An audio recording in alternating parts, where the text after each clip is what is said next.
So truly, we are so grateful to be here with you today. Thank you for the opportunity to join you. We plan to focus our time with you on how we can truly join forces to foster belonging. And we hope that you're going to leave here today with a much clearer understanding of how we can all better support the very ordinary needs of families. Absolutely. So Jennifer just highlighted that key word there, ordinary. And that's really because, as we're going to explore together, we really see that the desire to be included in your community, to have meaningful work, to share a life with people you love and that love you back, those are certainly not special needs at all, but those are rather very, very ordinary needs to belong in relationship.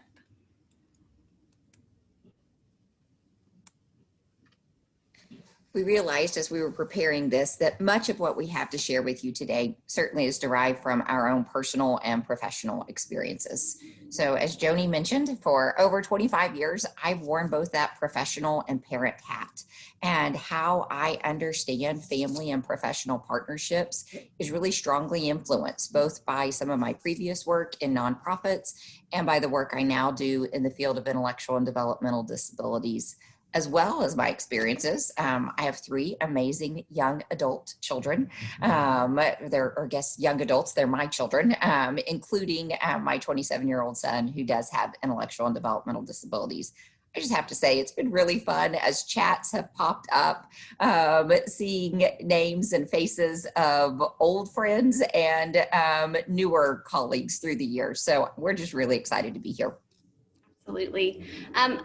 A little bit different than Jennifer. I'm a little bit newer at the mom role, but as a licensed marriage and family therapist, my research and clinical work over the past 20 years, as Joni kind of described, is really focused broadly on enhancing resilience among marginalized populations. And I think, as just reflecting back on my journey to this current presentation, it's really been my relationship, and I want to highlight that, my relationship with Jennifer. As both a colleague, oh my goodness, and a friend, that have really heightened my awareness at first of both the strengths and the needs that individuals with disabilities and their families possess. And so that's been a really incredibly fulfilling and life-giving work to expand my research and clinical work to work alongside individuals with intellectual and developmental disabilities. So Jennifer and I's work together since 2013 really led to the creation of the OSU Institute for Developmental Disabilities, where we have numerous research and community engagement projects that are really focused on improving individual and family well-being. And at the heart of our work at the Institute, we seek to build relationships that bring individuals with and without disabilities together to live, to learn, to work, and to play.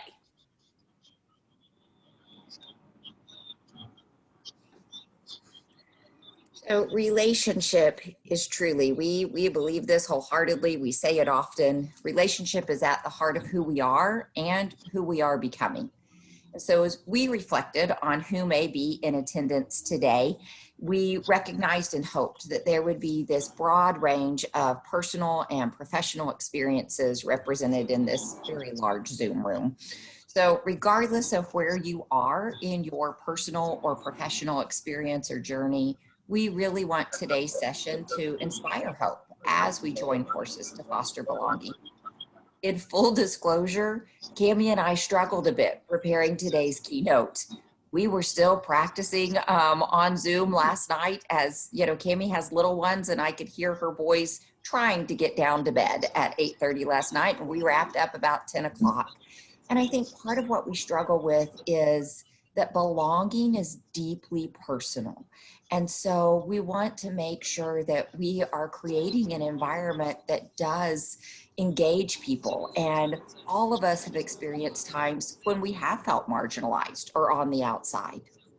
Yeah, certainly. Our experiences as parents and as professionals are very diverse. And we also know that the people that you love and support likely have a very wide range of strengths, challenges, and needs. And we want to acknowledge that up front and just disclose that the stories that we're going to share today are going to come out of our experiences that are largely in the context of living life alongside individuals with developmental disabilities. So we just hope that as we share our work, you'll not focus maybe on those labels of difference that can often separate, but rather we hope that the stories we share today will be an invitation for you to reflect on your own lived experiences.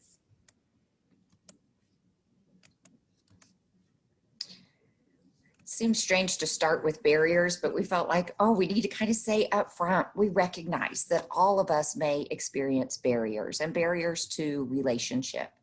And sometimes the barrier to experiencing or offering meaningful relationship to others is a lack of awareness of the paradigm or the mental model that we carry with us into our daily relationships and our daily work. So, we're professors, so we like words like mental models and paradigms, but really all that means our mental models or our paradigms, those just encompass our experiences, our perspectives, and our beliefs. When you kind of reflect on your work, I think it's important to kind of step back as we think about our paradigms and think about how, we can work in an agency, maybe like DHS, or even be a part of a community that ascribes to those strengths-based or those hope-based approaches. And yet deep down, our own personal paradigms can be rooted sometimes in seeing difference and deficit, whether that difference might be mental illness or disability or something else. And so as we focus on joining forces, we wanted to take a moment before we move forward and just reflect on our own paradigms that we're bringing into our work and into our relationships.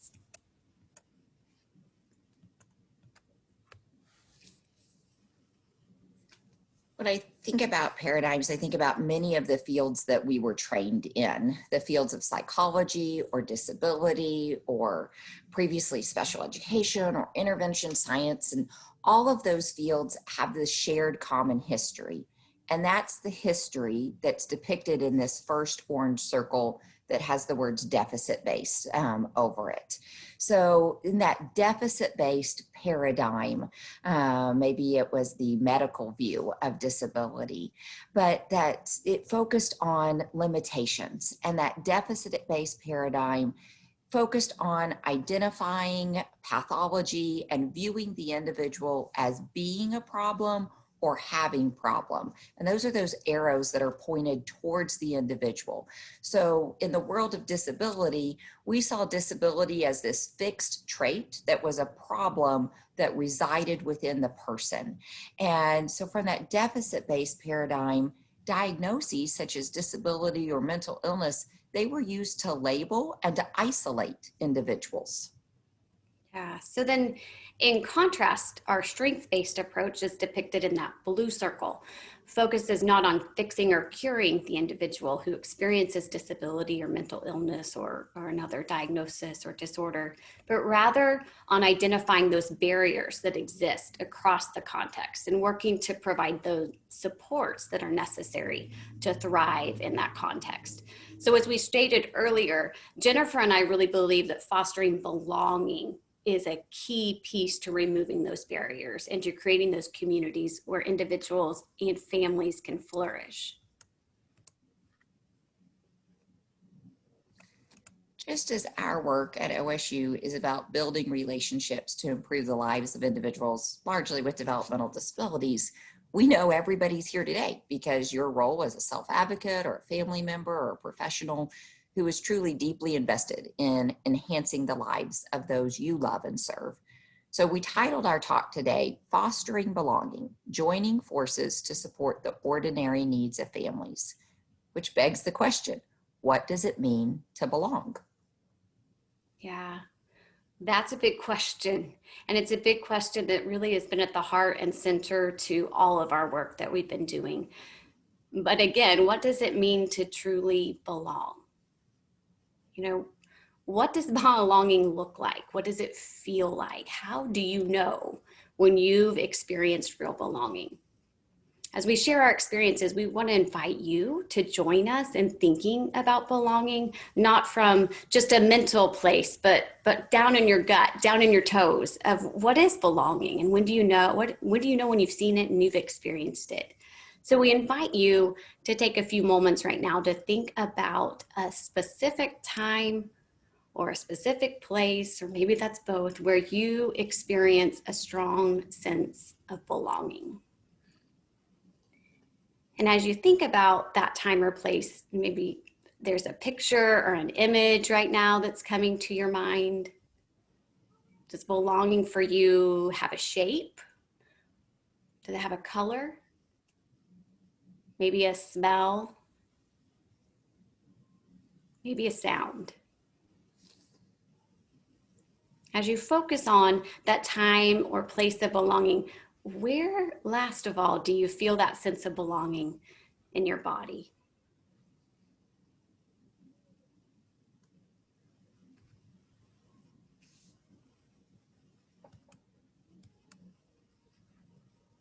We hope you have a sense, a picture, a color, a smell, a shape, something that you're attaching to belonging as we begin to really dive into what it is. And so much of what we know and understand about belonging has been influenced by our friend and colleague, Dr. Eric Carter, who was our keynote at the Chautauqua last year and who really helped shape the work that we've been doing and the work that we're excited about in the future.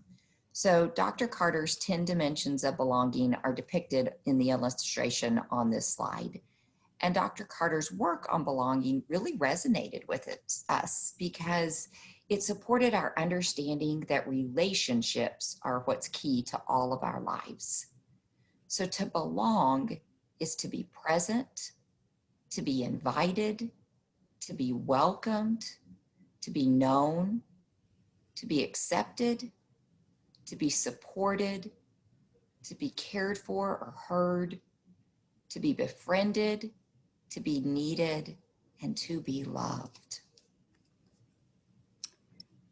Those 10 dimensions came out of Dr. Carter's work, and that framework of belonging came through his research focused on how to best equip young people with disabilities to participate meaningfully in all aspects of community life and to find rich and lasting relationships. And so, as Joni mentioned last year, in March, right before the world kind of shut down, we had the great opportunity of having Dr. Carter and many other scholars join us for the OSU Chautauqua, where we were really looking to discuss and think about how belonging can be seen as a key factor to enhancing what we're really interested in doing through our research, which is enhancing individual, family, and community resilience.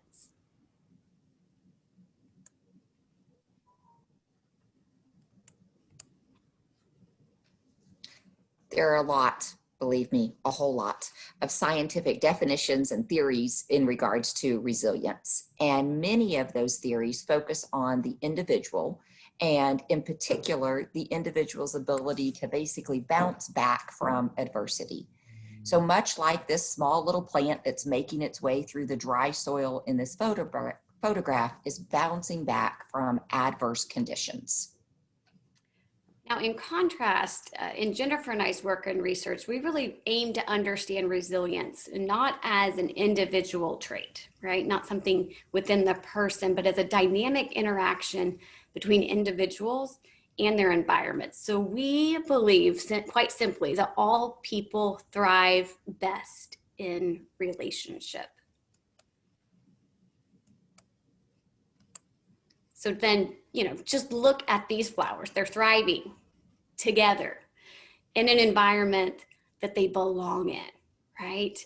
And what we aim to highlight today is that individuals do not exist, but they certainly do not thrive in isolation. I know the last year really kind of drives that to home for many of us as we think about the extra levels of isolation we may have experienced. And I think, as we talk about belonging today, we really want to think about the key role it has in enhancing our resilience in times like now. So our efforts to enhance resilience, therefore, they're going to focus on the context in which resilience is nurtured, not as an individual trait. So we're focused on creating times and places where people and families experience belonging in their communities.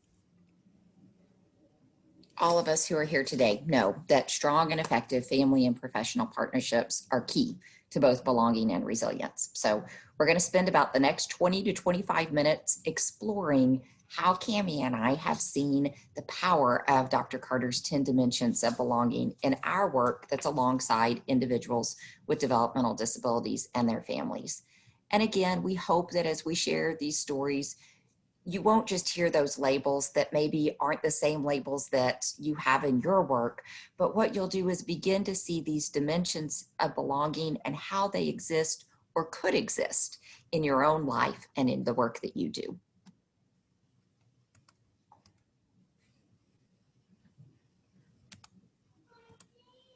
To belong, you must first be present. I mean, there's that old adage for the raffle rules of life that you must be present to win, right? And that same couldn't be more true when it comes to belonging. So as the first dimension of belonging, presence, simply put, is absolutely essential. But it was in our work that when we really thought about those raffle rules of being present, that we quickly realized that unfortunately, like many college campuses, individuals with intellectual and developmental disabilities lacked a consistent and a meaningful presence on the OSU campus. We wanted more of a presence. So the photo you see on your screen, it makes me smile. It's members of a book club at OSU from a few years back that includes many of my favorite people in the world. And since the fall of 2014, our Opportunity Orange book clubs have been meeting on the OSU campus. Or for the past year, we've had clubs that meet on Zoom. And I was so excited when I was scrolling through, seeing who was in attendance today. And we have some of our volunteers who are book club facilitators. Michaela Bishop is one of them. Her club is extremely popular because Michaela is so fun and she volunteers her time to do that and to make that possible. And so book clubs really began at OSU when I reached out to my friend and colleague, Tom Fish, who's at that other OSU, Ohio State. And Tom and a graduate student of his had come up with a model that is later called the Next Chapter Book Club. And we didn't have any of those in Oklahoma. And we literally had them on other continents and we didn't have them here. And so I asked Tom, will you come and train us? And he graciously traveled to Stillwater that summer of 2014. And he trained us in his unique community-based book club model that's really designed to help individuals with developmental disabilities enjoy books and make new friends and be more of a part of their community. So yeah, nothing about our Opportunity book clubs is rocket science, right? It's just friends and books in a local coffee shop, right? But we quickly found Opportunity Orange Book Club was a hit. And as the books clubs grew, so did our presence in our college. Book clubs met for us in our college in what we call our skywalk. It's a really busy thoroughfare in the college. And as a result, we often had frequent drop-ins from fellow students and staff and faculty that saw the fun and wanted to join in that fun. And thus being present wasn't limited to individuals with disabilities. For us, book club was a wonderful reminder of the power of presence. And we quickly realized that we wanted to expand opportunities for individuals, again, with and without disabilities, to belong together on our campus.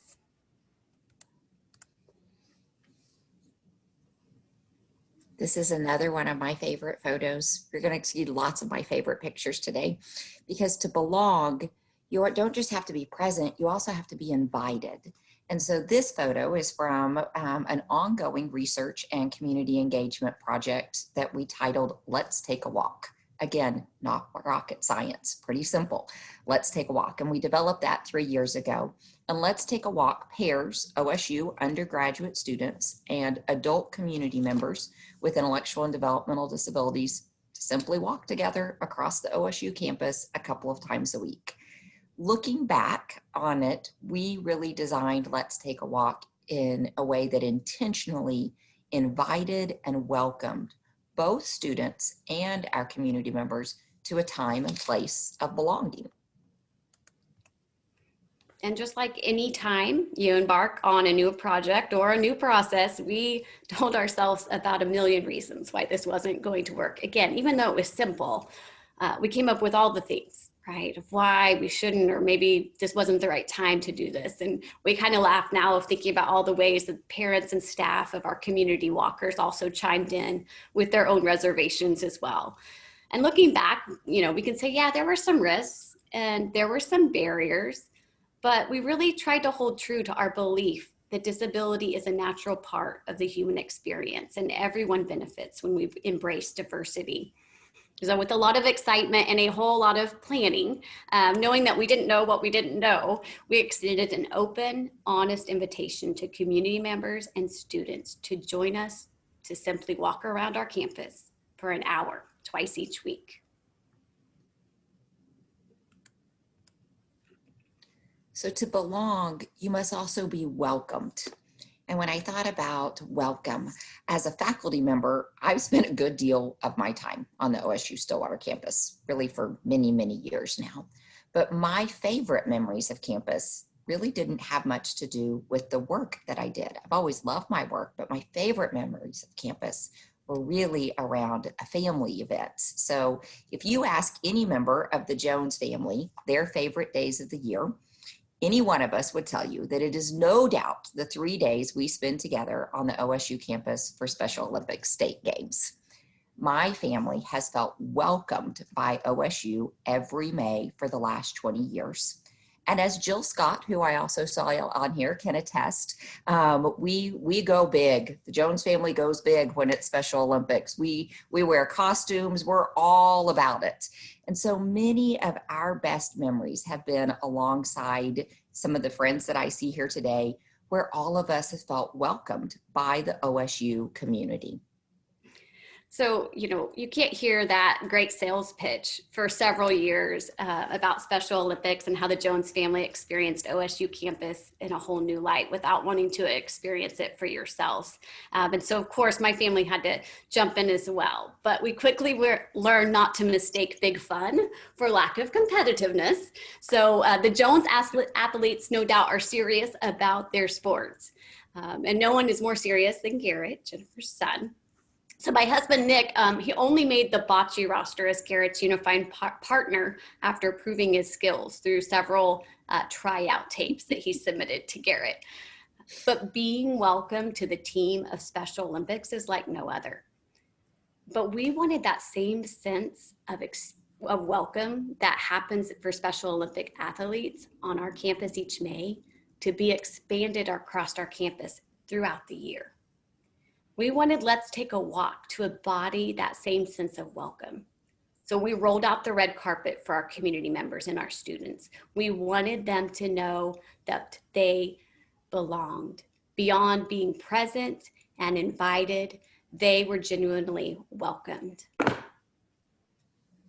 And without question, those 2 hours a week that I spent alongside students and community members during that first spring of 2018, when we did Let's Take a Walk, they were the best 2 hours of my week. It was truly magical. I looked forward so much to those afternoons. And for me, campus was becoming this place that welcomed individuals with intellectual and developmental disability more than just those 3 days in May. As our research would later show, it was also powerful for community members and students to be welcomed into a new community and an opportunity to experience their campus in a whole new light. So today's not about the research, so we're not going to bore you with all of our statistics, but the positive outcomes across a simple 10-week program were exciting and quite honestly pretty surprising to us.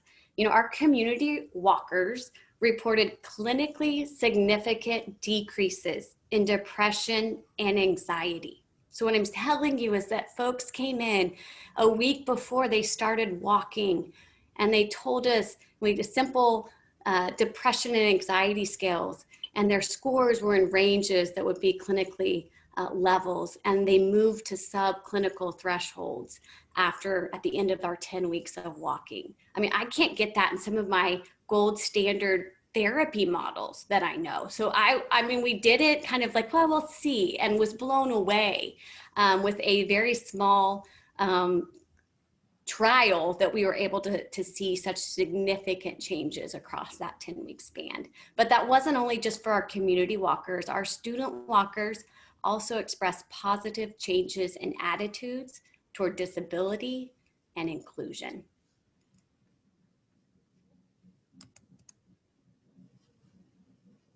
So to belong, you must also be known. And I want to take a moment and read the text that appears on this slide. And it says, belonging is personal. The extent to which someone is known well by others in a community can impact their sense of connectedness and membership. To be noticed, recognized, and acknowledged by others are each important aspects of belonging.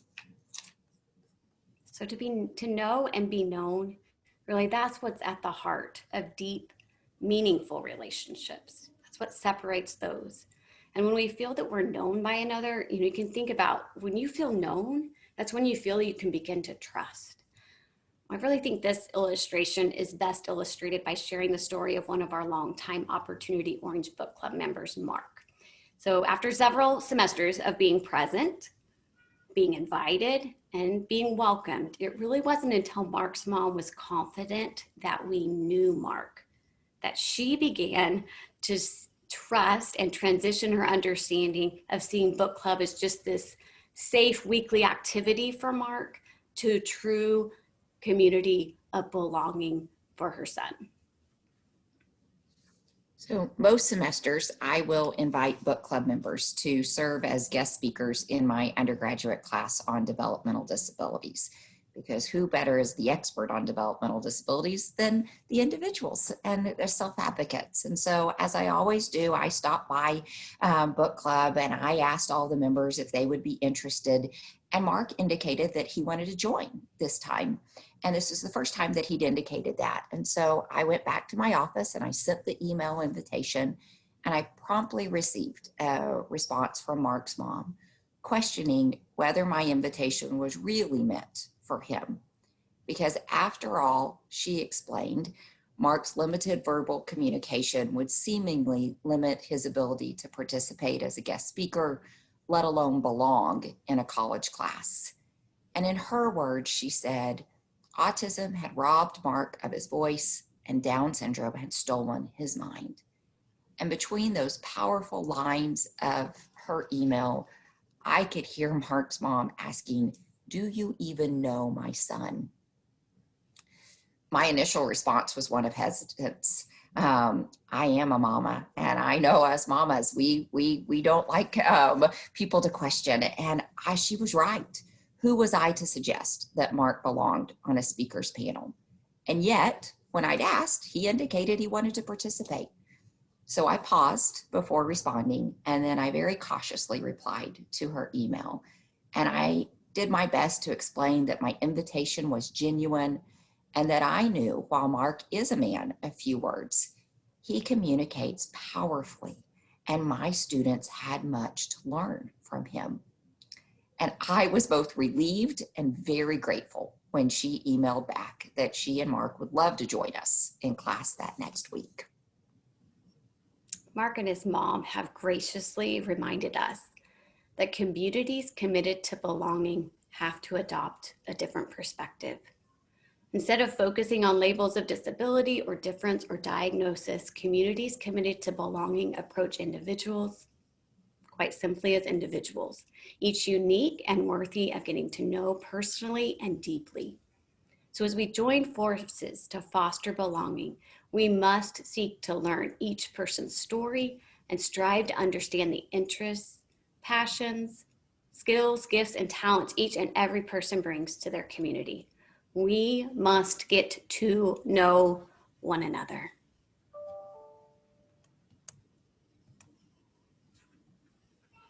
And yet, it's not enough to be known. Belonging requires that we feel accepted. And we would be amiss if we didn't share with you some of the struggles and challenges that we've encountered as we've sought to create times and places of belonging. Even though I had been working for a few years alongside individuals with intellectual developmental disabilities, even a little bit before we started our first Let's Take a Walk group, that communal aspect of Let's Take a Walk really expanded my understanding of the barriers to belonging. As we walked across the OSU campus together, I had to come face to face with some of the stigma and inequity that I knew it existed, but I hadn't had to personally experience yet. And unfortunately, I think a lack of acceptance is all too often that painful barrier to belonging. And for many of our OSU students that were walking and participating in Let's Take a Walk, this was the first time that they had been faced with the challenges of stigma and inequity that individuals with intellectual and developmental disabilities may experience on their campus. Students struggled just as I did with some of the emotions that come when students that weren't involved with Let's Take a Walk would express negative stigma or attitudes. A common example was OSU students that were not involved in our Let's Take a Walk, demonstrating or voicing annoyance that community members with disabilities were impeding their flow of traffic, during that quick interchange between classes on the campus.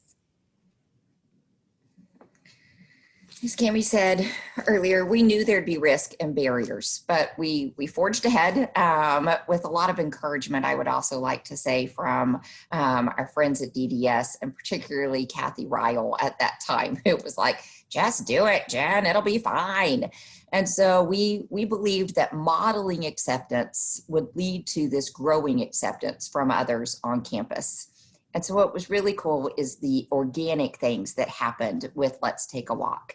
And so throughout our first couple of weeks, really quickly morphed into that there was this practice. We would walk the same route every time.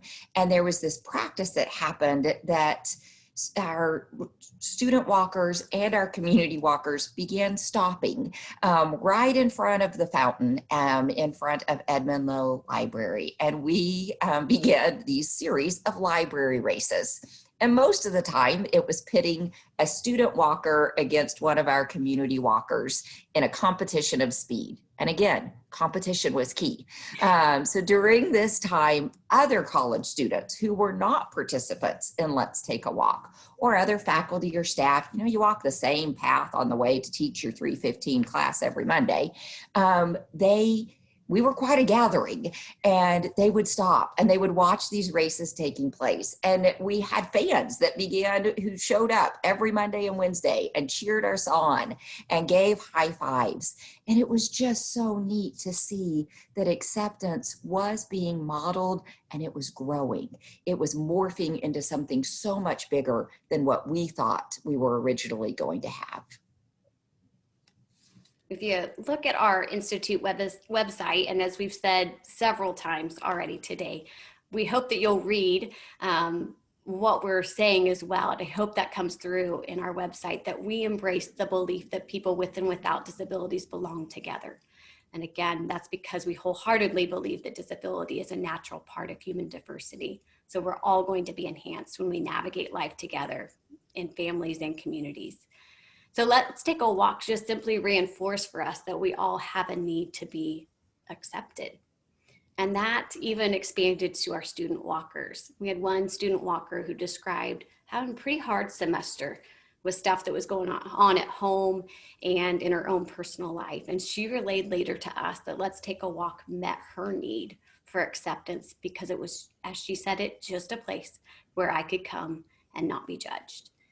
And other student walkers described Let's Take a Walk community quite simply as their safe place for the semester, and a time and place where they too were accepted.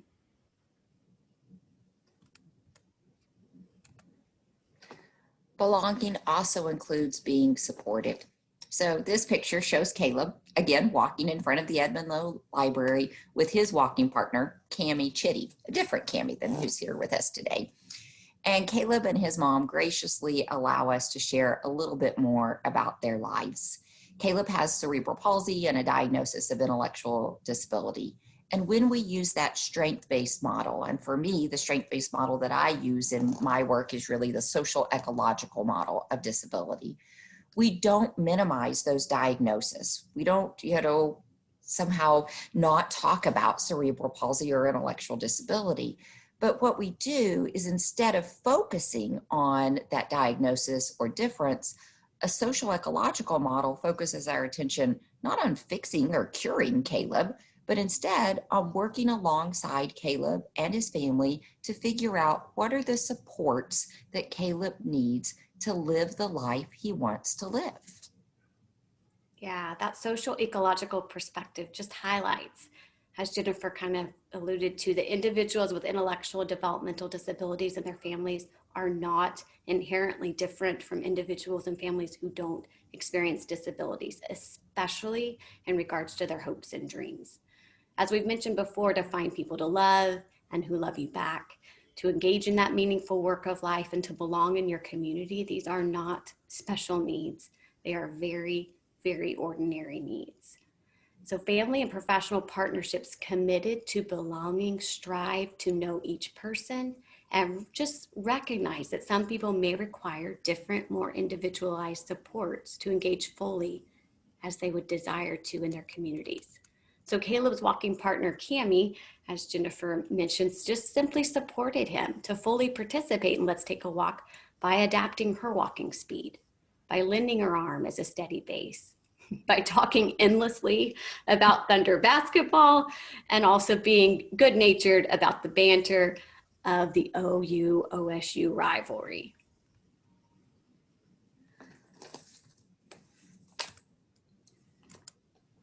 Belonging also includes being heard, and the work of Bert and colleagues has challenged us, serving as a guide to much of our work over the past decade. In fact, back in my office that I've only been to twice since last March, this quote has been written on my whiteboard for many years, and it says, "The challenge for researchers without intellectual disabilities will be to acknowledge that their own understanding of intellectual disabilities lies at the level of discourse, and that their goal is to try and understand instead at the level of experience by listening carefully to the people who live this identity every day." We invite you to take a moment now to substitute the words researchers and intellectual disabilities in this quote with your role and the population or the loved one that you work or live alongside.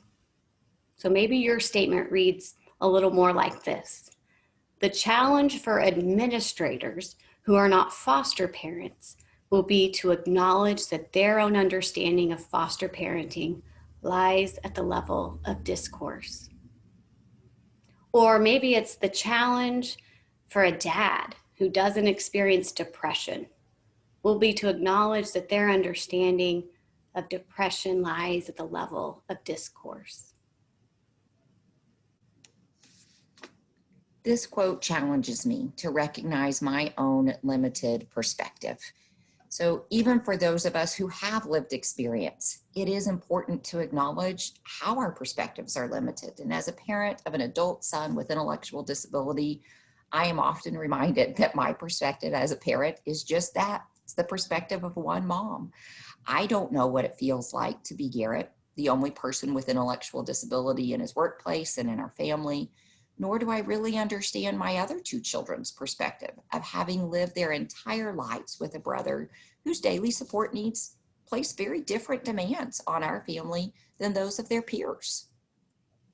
So no matter our roles, we're all challenged to adopt a listening to understand stance as professionals, as family members, as friends. We cannot assume that our voices of expertise or experience or our limited perspectives are ever enough. All of our work requires ongoing humility that continually recognizes that the family members or the individuals we work alongside will always be our best teachers, our best program evaluators, and the drivers of change when they are heard.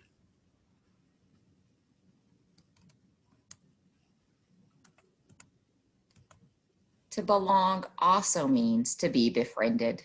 So we ended that very first semester of Let's Take a Walk together, like many other campus communities, celebrating with our friends. There's a lot of celebration that goes on campus communities. And as a faculty member, you don't typically get to be part of those. And that was part of the wonderful piece of Let's Take a Walk and of many of the other community programs that we do, is it allowed a door for friendship. So we reserved the largest meeting room in the college. As you can see from this picture, we had it for 2 hours. We handed out medals to our participants who crossed the finish line of Let's Take a Walk. We played games and we even broke out in some dance moves.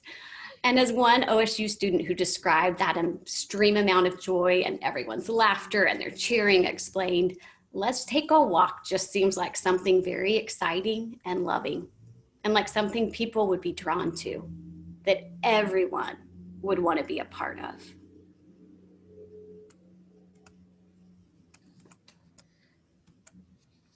So when we first set out to start up our Opportunity Orange Book Club and Let's Take a Walk, again, we knew that individuals with intellectual and developmental disabilities needed meaningful opportunities for social and community inclusion. Looking back at our data that started off in 2013, thanks to a lot of confidence from Ginny Gordon at OKDHS back in the day, and we saw you, Ginny, join us. We're excited that you're here. Our national coordinators data year after year was telling us that we knew that adults with intellectual and developmental disabilities across the state needed more physical activities and exercise, and they reported both wanting and needing more ways to make new friends. So we started off designing each of our programs in the Institute primarily focused on ways we could better meet the needs of individuals with intellectual and developmental disabilities. However, what has been really cool over the last almost 10 years is that we've realized how much we needed book club, how much OSU students needed Let's Take a Walk, and how greatly OSU needed all of the relationships that our program has fostered.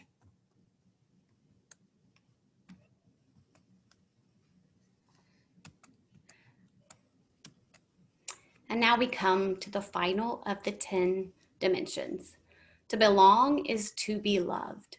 You know, as we were putting this together, we realized that love can be an unusual, maybe even an uncomfortable word to throw out in a professional setting like today. And maybe it's a little bit of our discomfort with the word in the first place that makes it an all too common barrier to belonging. Yet we also know from research that healthy families and communities are marked by love. You know, we go to great lengths for those we love. We go the extra mile. We extend forgiveness and grace, and we value the relationship over our to-do list. So when we talk about what matters most to us, what's going to come out is the things and the times and places that we have felt loved. So I really couldn't agree more with Dr. Eric Carter when he says that perhaps the greatest of these 10 dimensions of belonging is to be loved. And as this quote so beautifully reminds us, to be loved is not a goal we can strive for. It is not something we can achieve. To be loved by someone implies that the most important thing in our lives is something we can only receive as a gift.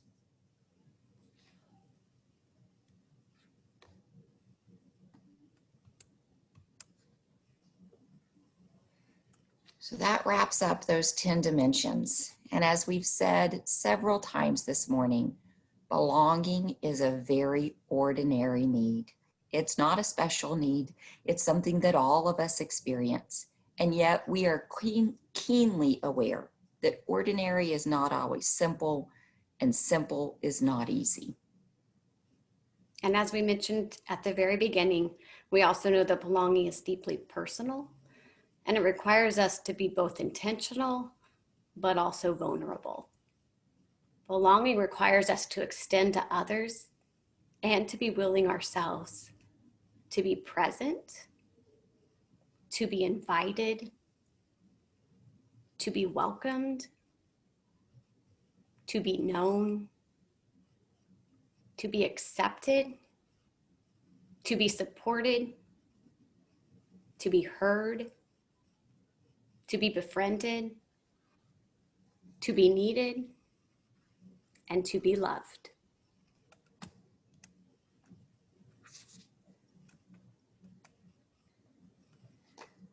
preparing for today gave Cammie and I the opportunity to pause and reflect on our scholarship, where we've been and where we're headed, and that always renews my hope.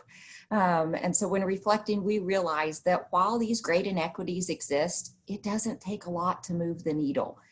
We've shared with you just 2 very small projects because we wanted things that we felt like these aren't rocket science, these are things that anybody can do. But even these small projects, when they're implemented with great care and intentionality, can have really big impacts. And our work and our research suggests that the thoughtful and intentional design of community engaged research and programming does foster belonging that leads to more resilient individuals, families, and communities. So in the past few days, we're in your mailbox or maybe your email inbox, each of you hopefully received a brief worksheet on belonging that can serve as a guide as you pause and reflect and begin to explore belonging in your life, in your work, and in your family professional partnerships. In the stories Jennifer and I shared with you today, we've highlighted the power of these 10 simple dimensions of belonging, and the importance also of both being intentional and embodying a strengths-based paradigm. That intentionality starts with taking an inventory of what we are doing well right now, but also what we may need to start, stop, or build further upon. So we hope that you will take the time sometime today or in the next coming week to reflect on how you can foster belonging among the individuals and families that you share life with in your communities.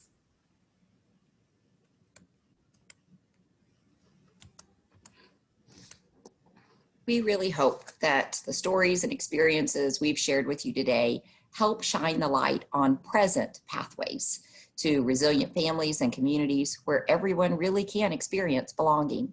We are reminded again and again that for all of us, relationships really are at the heart of who we are and who we are becoming, and that the need to belong is universal, and belonging is key to enhancing individual, family, and community resilience. We truly believe that when we experience true belonging, hope is no longer something we're seeking after. It no longer is a future destination that we hope to see tomorrow. It becomes a resource in our present moment, available to all of us within the relationships we cultivate today. We are so grateful, so grateful for the time that you allowed us to share with you. We would love to hear from you. We would love your thoughts and ideas and your partnerships. As Director Brown said, none of us can do it alone, and it takes all of us. And so we are so appreciative of the roles and the work that each of you are doing.